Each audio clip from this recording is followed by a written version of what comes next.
O desejado de todas as nações. Capítulo 9. Dias de luta. Desde os mais tenros anos, a criança judia era rodeada das exigências dos rabinos. Rígidas regras se prescreviam para cada ato até as mais pequeninas minúcias da vida. Sob a direção dos mestres das sinagogas, os jovens eram instruídos nos inúmeros regulamentos que, como israelitas ortodoxos, se esperava que observassem. Jesus, porém, não se interessava nessas coisas. Desde a infância agia independentemente das leis dos rabinos. As escrituras do Velho Testamento eram seu constante estudo e as palavras "Assim diz o Senhor" lhe estavam sempre nos lábios. À medida que as condições do povo começaram a ser patentes a seu espírito, viu que as exigências da sociedade e as de Deus se achavam em constante conflito. Os homens se estavam afastando da palavra de Deus e exaltando teorias de sua própria invenção. Observavam ritos tradicionais que nenhuma virtude possuíam. Seu culto era simples rotina de cerimônias. As sagradas verdades que se destinavam a ensinar achavam-se ocultas aos adoradores. Via Jesus que, em seus serviços destituídos de fé, não encontravam paz. Não conheciam a liberdade de espírito que lhes adviria de servir a Deus em verdade. Jesus viera para ensinar a significação do culto de Deus e não podia sancionar a mistura de exigências humanas com os divinos preceitos. Não atacava os preceitos ou práticas dos doutos mestres, mas, quando o reprovavam por seus próprios hábitos simples, apresentava a palavra de Deus em justificação de sua conduta. Por todos os meios brandos e submissos, procurava Jesus agradar àqueles com quem estava em contato. Por ser tão amável, nunca estorvando a ninguém, os escribas e anciãos julgavam que seria facilmente influenciado por seus ensinos. Insistiam com ele para que aceitasse as máximas e tradições que haviam sido transmitidas dos antigos rabis, mas Jesus pedia para as mesmas a autorização da Santa Escritura. Estava pronto a ouvir toda a palavra que sai da boca de Deus. Não podia, entretanto, obedecer às invenções dos homens. Parecia conhecer as Escrituras de princípio a fim e apresentava-as em sua verdadeira significação. Os rabis envergonhavam-se de ser ensinados por uma criança.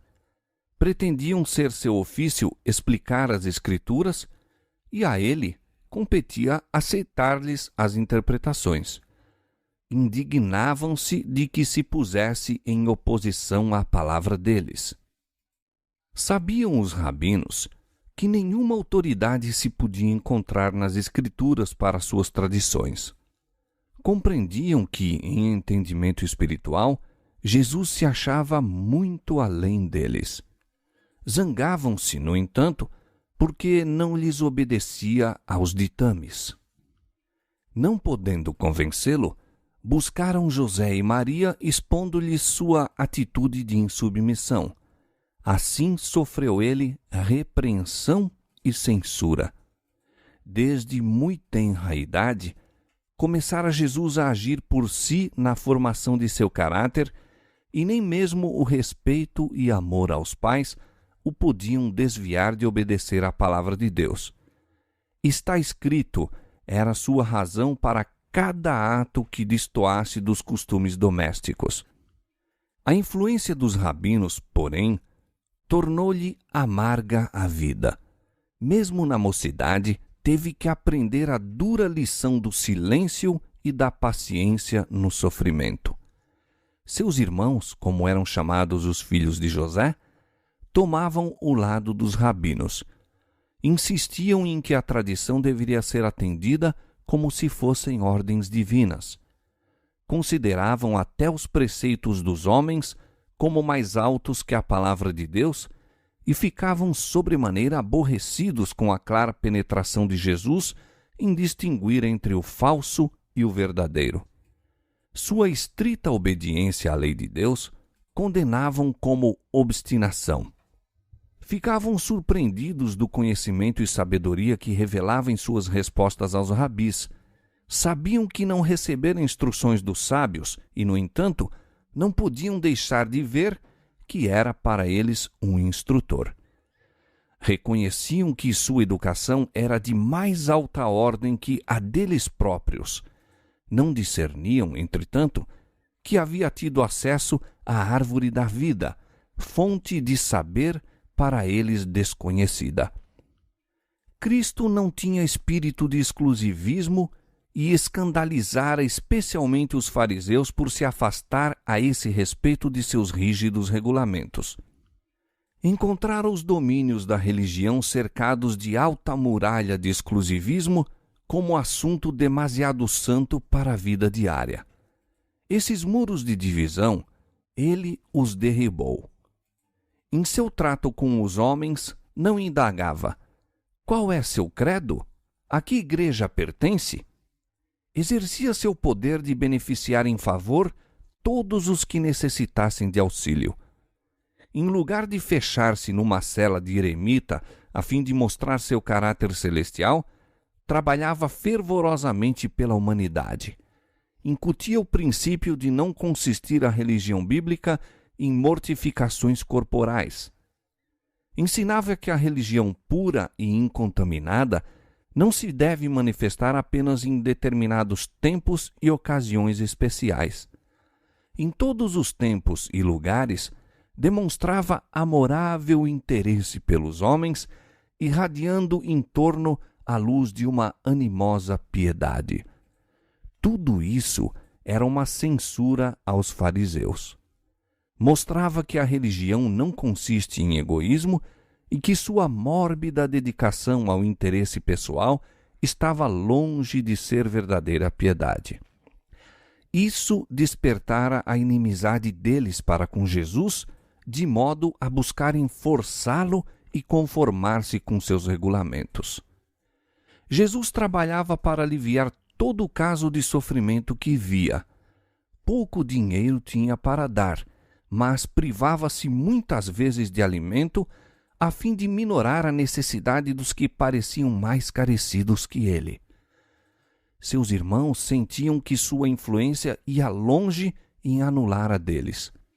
Era dotado de tato que nenhum deles possuía nem desejava obter. Quando falavam asperamente aos pobres e degradados, Jesus procurava exatamente aqueles seres, dirigindo-lhes palavras de animação.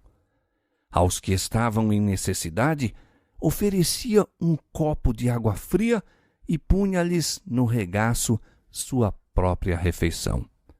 Aliviando-lhes os sofrimentos, as verdades que ensinava eram associadas a esses atos de misericórdia, sendo assim fixadas na memória. Tudo isso desgostava os irmãos. Sendo mais velhos que Jesus, achavam que ele devia estar sob sua direção. Acusavam-no de se julgar superior a eles e o reprovavam por se colocar acima dos mestres e dos sacerdotes e príncipes do povo.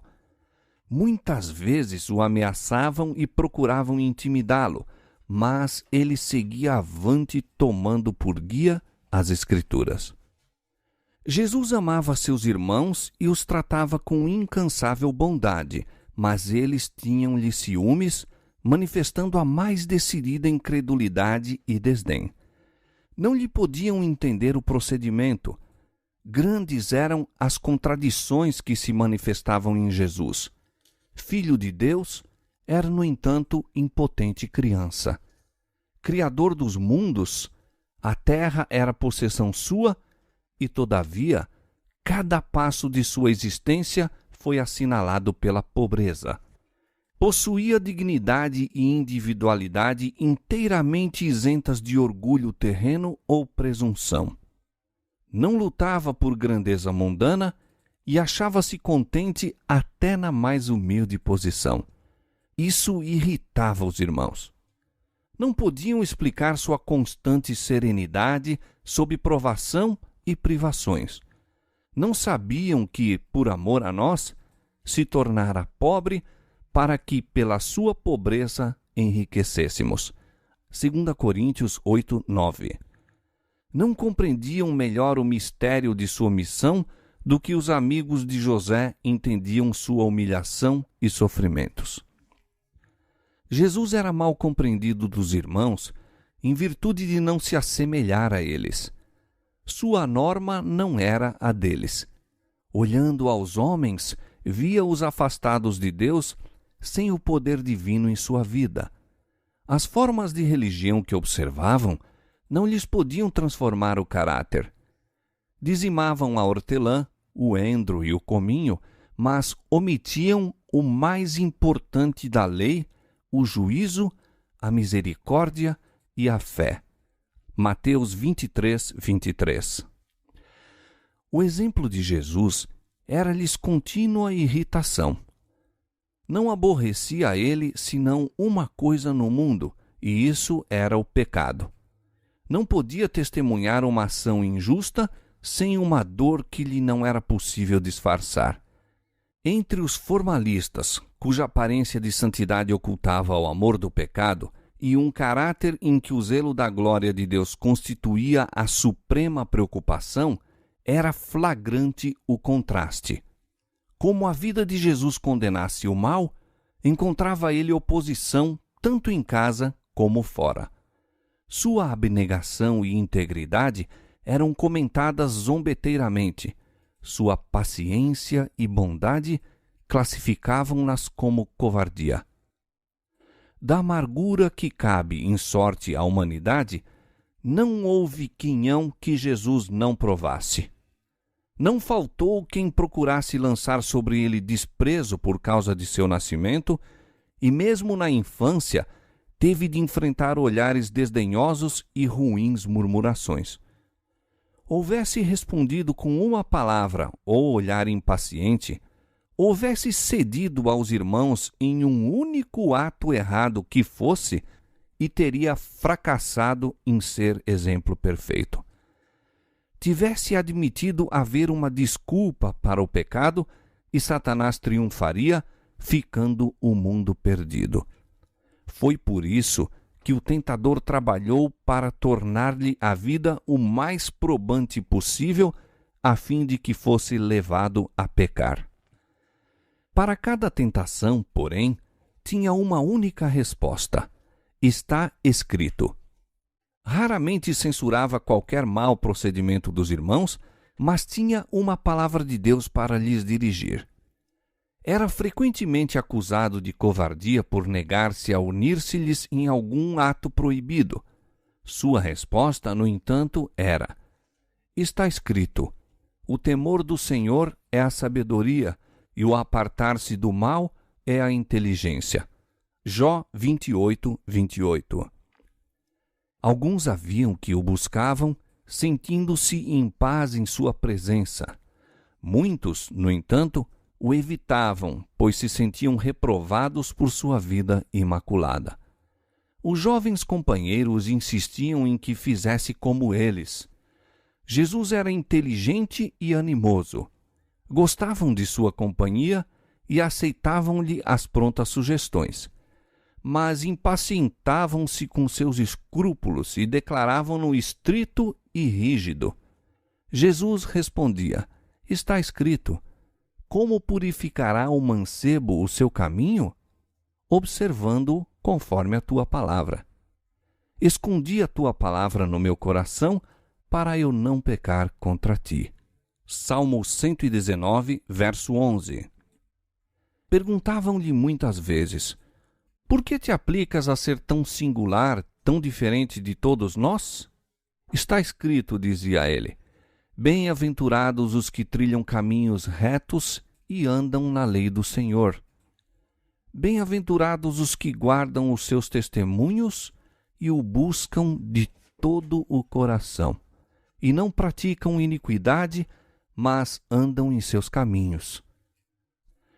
Quando interrogado acerca do motivo por que não tomava parte nos frívolos passatempos dos jovens de Nazaré, dizia: Está escrito: folgo mais com o caminho dos teus testemunhos do que com todas as riquezas. Em teus preceitos meditarei e olharei para os teus caminhos. Recriar-me-ei nos teus estatutos. Não me esquecerei da tua palavra. Salmo 119, versos 14 a 16. Jesus não contendia por seus direitos.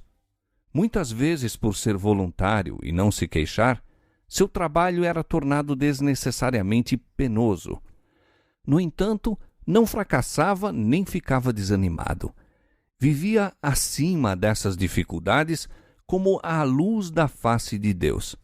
Não se vingava quando rudemente tratado, mas sofria com paciência o insulto.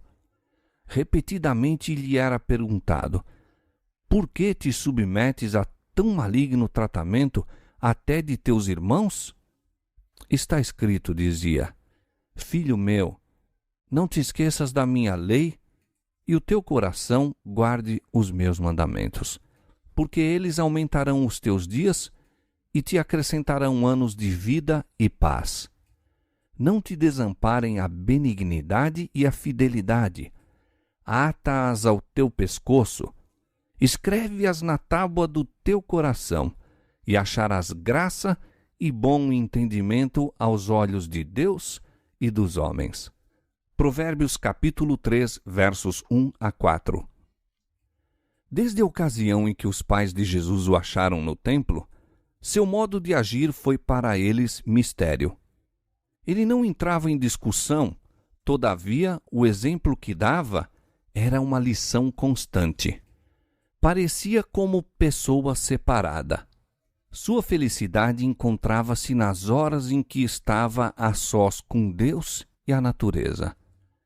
Sempre que lhe era concedido esse privilégio, afastava-se do cenário de seus labores e ia para o campo a meditar nos verdes vales, a entreter comunhão com Deus na encosta da montanha ou entre as árvores da floresta. O alvorecer frequentemente o encontrava em qualquer lugar retirado, meditando, examinando as Escrituras ou em oração. Dessas horas quietas, voltava para casa a fim de retomar seus deveres e dar exemplos de paciente labor. A vida de Cristo foi assinalada pelo respeito e o amor à sua mãe. Maria acreditava em seu coração que a santa criança dela nascida era o tão longamente prometido Messias. Não ousava, entretanto, exprimir essa fé. Foi através de sua existência terrestre uma partilhadora dos sofrimentos do Filho. Com dor testemunhava as provações que lhe sobrevinham na infância e juventude. Por justificar o que sabia ser direito em seu procedimento, via-se ela própria em posições probantes. Considerava as relações domésticas e a terna solicitude da mãe em torno dos filhos de vital importância na formação do caráter. Os filhos e filhas de José sabiam isto e, prevalecendo-se de sua ansiedade, procuravam corrigir as atitudes de Jesus segundo norma deles. Maria argumentava muitas vezes com Jesus e insistia em que se conformasse com os usos dos rabis. Ele, porém, não podia ser persuadido a mudar seus hábitos de contemplar as obras de Deus e buscar aliviar os sofrimentos dos homens ou mesmo dos mudos animais. Quando os sacerdotes e mestres solicitavam o auxílio de Maria em dirigir Jesus, ficava grandemente perturbada. O coração tranquilizava-se-lhe, porém, quando ele lhe apresentava as declarações das Escrituras em apoio de seu proceder. Por vezes, ela vacilava entre Jesus e seus irmãos, que não criam ser ele o enviado de Deus. No entanto, abundantes eram as provas de ser divino o seu caráter. Ela o via sacrificar-se pelo bem dos outros. Sua presença criava em casa uma atmosfera mais pura e sua vida era como um fermento operando entre os elementos da sociedade.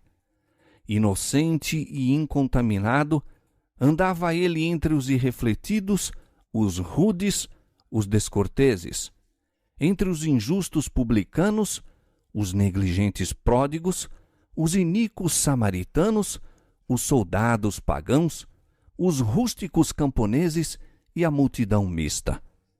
Dirigia aqui e ali uma palavra de simpatia ao ver criaturas fatigadas, vergadas ao peso de duras cargas. Partilhava de seus fardos e revelava-lhes as lições que aprendera da natureza acerca do amor, da benevolência e bondade de Deus. Ensinava a todos a se considerarem dotados de preciosos talentos, os quais, se devidamente empregados, lhes adquiririam riquezas eternas.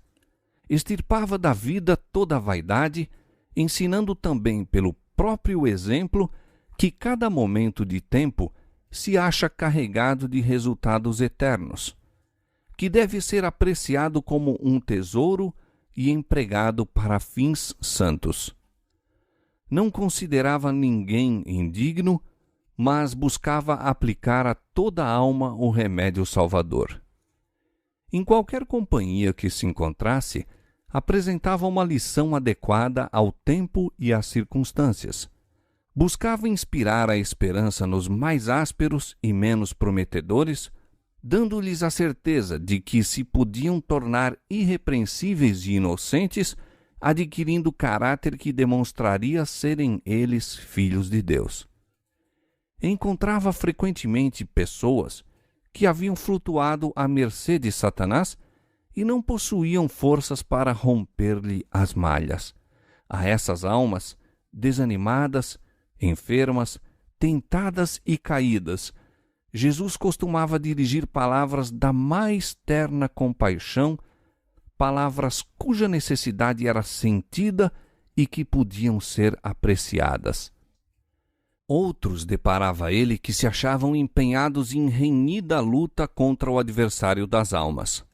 A esses animava a perseverar, assegurando-lhes que haviam de vencer, pois tinham a seu lado anjos de Deus que lhes dariam a vitória. Aqueles a quem assim ajudava convenciam-se de que havia alguém em quem podia confiar plenamente. Ele não trairia os segredos que lhe desafogassem nos compassivos ouvidos. Jesus era o médico do corpo da mesma maneira que o era da alma. Interessava-se em todos os aspectos de sofrimento que se lhe apresentavam e proporcionava alívio a todos, havendo em suas palavras o efeito de um bálsamo suavizador. Ninguém podia dizer que se houvesse operado um milagre, mas virtude, o poder curativo do amor, dele saía para os enfermos e aflitos. Assim, de maneira discreta, trabalhava pelo povo já desde a infância, e foi por isso que, ao começar seu ministério público, tantos havia que o escutavam alegremente. Todavia, Jesus atravessou sozinho a infância, a mocidade e os anos varonis. Em sua pureza e fidelidade, pisou sozinho o lagar e do povo ninguém havia com ele. Carregou o tremendo peso da responsabilidade pela salvação dos homens. Sabia que, a menos que houvesse decidida mudança nos princípios e desígnios da raça humana, todos estariam perdidos. Isto era o peso de sua alma e ninguém podia aliviar a carga que sobre ele repousava. Cheio de ardente propósito, realizou o objetivo de sua vida, a fim de servir de luz aos homens.